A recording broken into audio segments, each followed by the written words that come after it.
joining us on the line to talk about the Murray case and to give his perception is the Race Relations Conciliator, or Commissioner, Commissioner Meng Foon. Meng, welcome to the show. Thank you so much for taking our call. Oh, good, Michael, your worship. How are you? I'm very well. Now, we're calling each other worships because you used to be the Mayor of Gisborne. Yeah, that's mutual respect for each other. Yeah, well, we know how hard that was, don't we? Yeah. Do you enjoy this job more or less than being Mayor of Gisborne? I enjoy both of them. I think it's all to do with people and how we relate to people and the respect that we show and ensuring that people get a fair go. Good on you. And that's exactly what I want to talk to you about, Meng, and that's to do, and you will be aware of the Murray case, the distressing case of Tommy Murray and his wife, Sarah, and their family, and the issue of the body being taken from Sarah's home in Lower Hutt and repatriated, if you like, to a northern Urupa or cemetery. What is the solution to these sorts of problems, Meng? I think the solution in the beginning is actually have a good chat about things. Between partners, husband and wife, children, families. Have a big wānanga, a big meeting with other families that are involved, because similar to Chinese people, when you marry, you don't actually marry each other or you live with each other, you actually live with each other's families. And so it's broader than the Western concept of just husband and wife. There's more people involved. But I think the biggest thing is have a honest conversation of what your wants and needs are should situations like this arise when one passes away. And I know that there are strong cultural views in terms of going back to one's ukaipo, which I can totally understand. I mean, this is not the first person or body that has not attended to the wishes of what was the families or the immediate family, but definitely there's been situations, and it's very, very tense.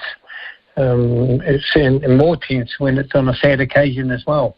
Well, in this particular case, I'd say, Meng, in this particular case, though, it would seem you have intractable parties.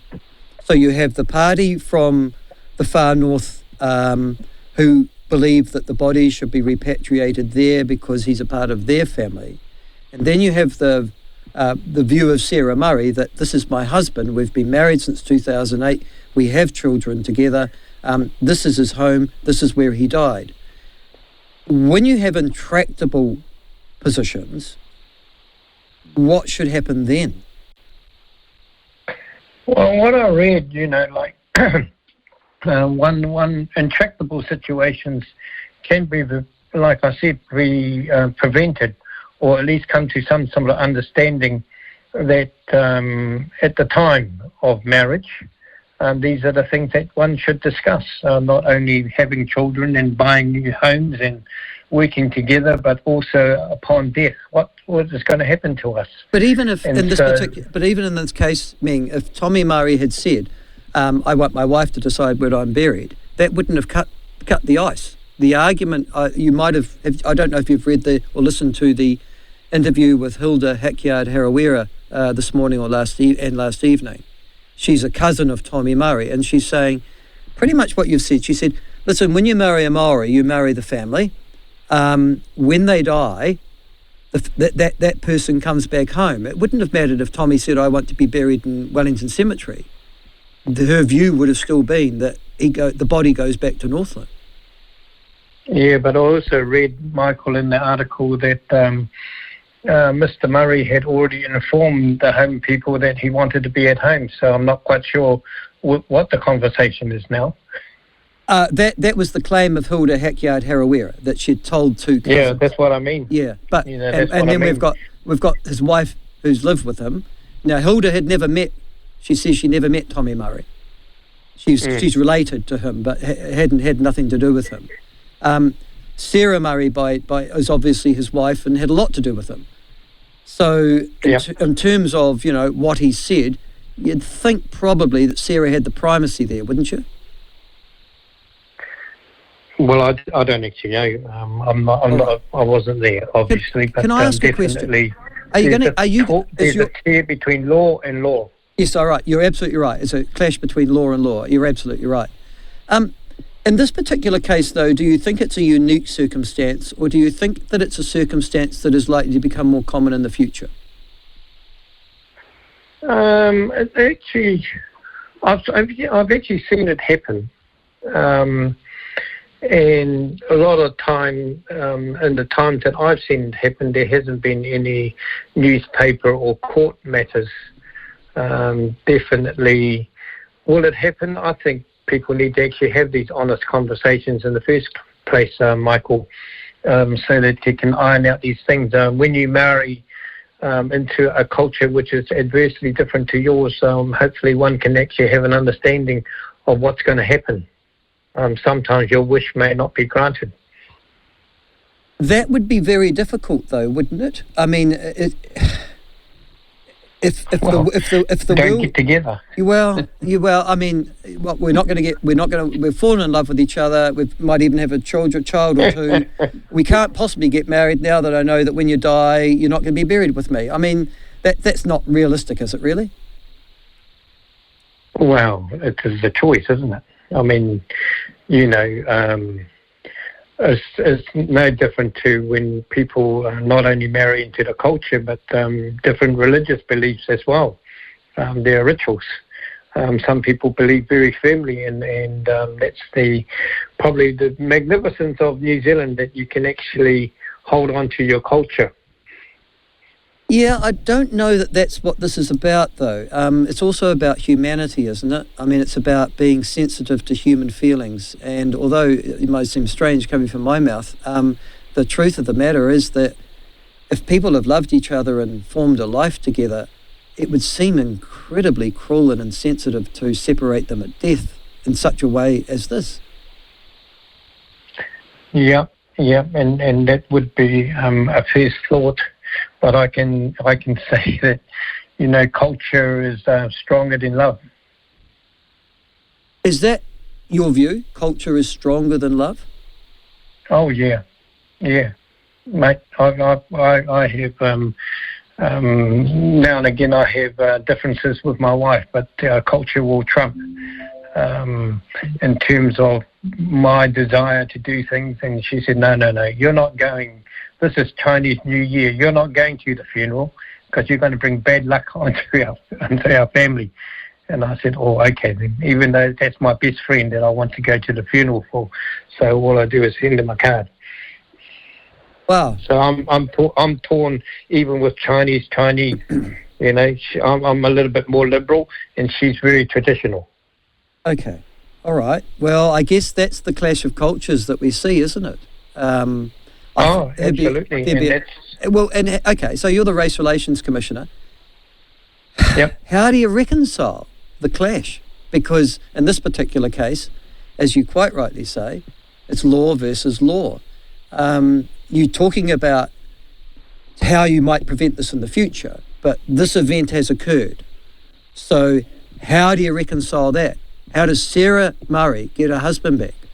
Or do you have to? Or are you saying she doesn't?